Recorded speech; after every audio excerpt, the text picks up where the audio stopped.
Fundo de Garantia do Tempo de Serviço. Provavelmente você já ouviu falar sobre ele, mas você sabe exatamente o que é o FGTS? Ele é um depósito mensal que é realizado pelo empregador numa conta vinculada em nome do empregado na Caixa Econômica Federal. É um depósito calculado na razão de 8% sobre o total de salários do funcionário.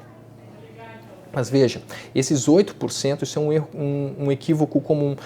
Esses 8% eles não é descontado do salário do funcionário. Ele corre em paralelo ao salário do funcionário. Então o empregador não pode descontar 8% para depositar no fundo de garantia. Ele calcula sobre o salário essa parcela de 8% e faz o depósito. É importante ressaltar que o cálculo da parcela do FGTS é feito com base no complexo salarial do empregado, ou seja, 8% do seu salário mais todas as vantagens que ele recebe.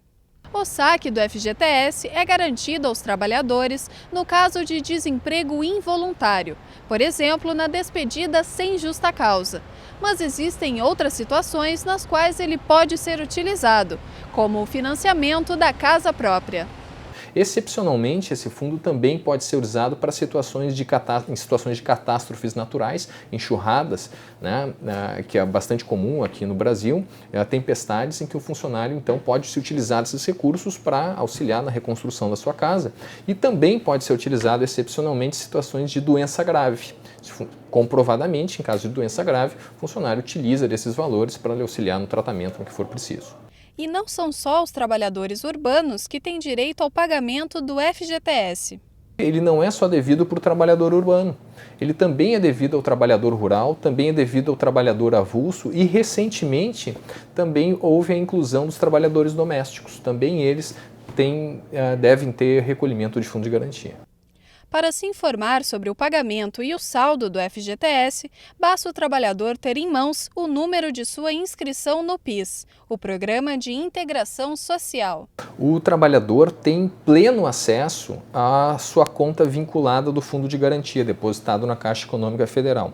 Ainda que ele tenha limitações de disponibilidade, de sacar os valores, só em situações previstas pela legislação, ele pode regularmente comparecer até em qualquer agência da Caixa Econômica Federal, e lá ele vai ter acesso à sua conta vinculada. Ou seja, ele pode tirar um extrato, e é importante o trabalhador ter esse acesso e realmente ver os valores depositados, porque aí ele sabe se seu empregador está cumprindo com as obrigações de efetuar os depósitos. A consulta também pode ser feita pela internet, através do site www.fgts.gov.br.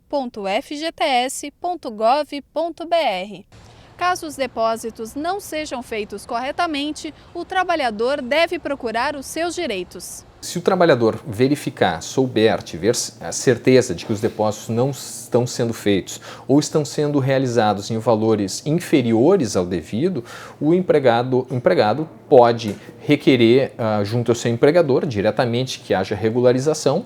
Caso isso não seja atendido, o empregado pode buscar auxílio no seu sindicato, e o sindicato vai fazer a cobrança desses valores, ou também, caso o empregado considere que é extremamente importante os depósitos no fundo de garantia, ele pode reconhecer o descumprimento da obrigação do seu empregador como circunstância habilitada à rescisão indireta do contrato. Ou seja, o empregado pode considerar extinto o seu contrato por justa causa do empregador. E também o empregador sofre consequências se não realizar sua obrigação. O empregador tem uma via muito facilitada de realização de depósitos, que é com uma guia própria. Todo empregador tem uma guia pode obter a guia para a realização de depósitos. Caso haja o pagamento em atraso, também pode a qualquer momento regularizar os pagamentos. E é importante que o empregador realize espontaneamente os pagamentos, e principalmente nos momentos certos, porque caso não haja a realização dos depósitos no momento correto, o fundo gestor do FGTS pode e deve impor um pagamento de multa ao empregador que não realiza a sua obrigação. E há outros efeitos também importantes prejudiciais ao empregador que não realiza o depósito. Além de ter a possibilidade de ter imposição de multa, pode ser obrigado à realização da integralidade dos depósitos com correção monetária. Existe também entendimento jurisprudencial que entende que se trata de crime de apropriação indébita, com pena inclusive de restrição de liberdade para o gerente administrador que não cumpre com essa obrigação. Então é muito importante que o empregador compreenda que é obrigado a realizar os depósitos do fundo de garantia.